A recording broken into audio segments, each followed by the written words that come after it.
সোহান সোহান বাইতে আসু খেলবা যাবো না। কে? ও রাফিদ। সোহান তো কেবল খেতে বসলো। আসো তুমিও একটু গরম গরম রুটি খাও, তারপর দুজনে একসাথে খেলতে যাও। না শাশি মা খামু না, মুই কেবলই খেয়ে আসনু। আজকে স্কুল ছুটি তাই সকালে না সোহানকে নিয়ে খেলবা যাবো তাই আসনু। একটু দাঁড়া আমার বেশিক্ষণ লাগবে না খেতে। দেখে শুনে খাও, এত তাড়াহুড়ো করছো কেন? গলায় আটকে যাবে তো। মা আমার কিন্তু খাওয়া হয়ে গেছে, আমি এখন রাফিদের সাথে যাই। যাও, কিন্তু দুপুরে আজান দেওয়ার আগে কিন্তু বাড়ি ফিরবা। আচ্ছা ঠিক আছে মা।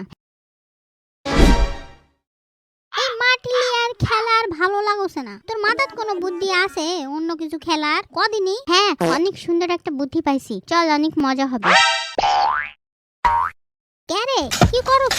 রাস্তার ভিতরে ইনকা করে গর্ত করছ কে তুই? এখানে একটু খড় দিয়ে ঢেকে দে তো এই জায়গাটা। চল চল, কেউ মনে হয় এদিকেই আসছে, আমরা ওই দেওয়ালটার পিছনে লুকাই।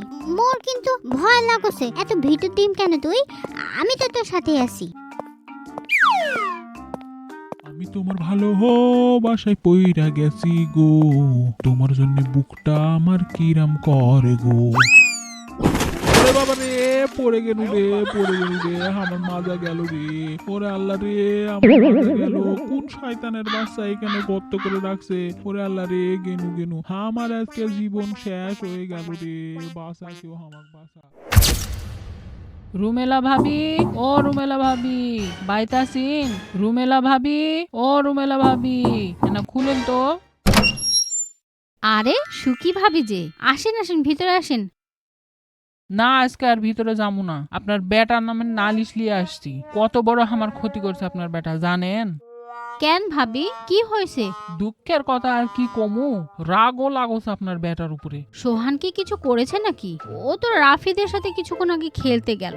রাস্তার ভিতরে গর্ত করে থুছে, হামাশামি পানি নিয়ে আসার সময় ওই গর্তের মধ্যে পা পড়ে এমন জোরে পড়িছে, ওর মাজাতে এমন ব্যথা পাইছে। এখন বয়স হয়েছে কোন দিনই, এত বড় ক্ষতি কি করা যাবে কারো? এখন যদি মাজার হাড় হুড্ডি ভেঙে যদি যায় তাহলে আমরা কি করবো কোন? তো আমরা গরিব মানুষ, আমরা অত টাকা দিয়ে কি চিকিৎসা করা পারবো? এই ছেলে দুষ্টম দিন দিন বেড়েই যাচ্ছে, কোনো জায়গাতে ওর জন্য সম্মান পায় না। কি আর বলবো ভাবি, আমি খুবই লজ্জিত। এবারের মতো না হয় ওকে মাফ করে দেন। ছোট মানুষ তো, আমি বুঝিয়ে বলবো, ও আর এরকম করবে না। হ, ছোট মানুষ তার জন্য তো মাপ করমুই, কিন্তু এত বড় ক্ষতি করলে আপনার কি হামাক ক্ষতিপূরণ দেয়া পারবেন? আপনার বেটাক ভালো করে বুঝাবেন, না শাসনও করবেন। ইনকা করে যেন আর কোনো মানুষের সাথে ফাজলামু না করে, এলে ফাজলামুর জিনিস। তোর জন্য কি কোনো জায়গাতে সম্মান পাবো না? স্কুলও তোর জন্য সম্মান পাই না। তুই আমাকে আর কত জ্বালাবি? তোকে আর কত বলবো, এগুলো শিখাবো কত আমি? বলতো কান ধর ভালো করে কান ধর। বল আর কোনোদিন এরকম করবি, তোকে আজকে ঝাঁটা পিটা করবো। তোর জন্য আর কত সহ্য করবো আমি?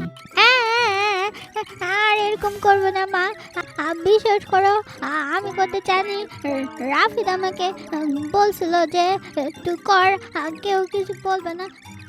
এরকম আরো মজার মজার ভিডিও পেতে এখনই সাবস্ক্রাইব করুন।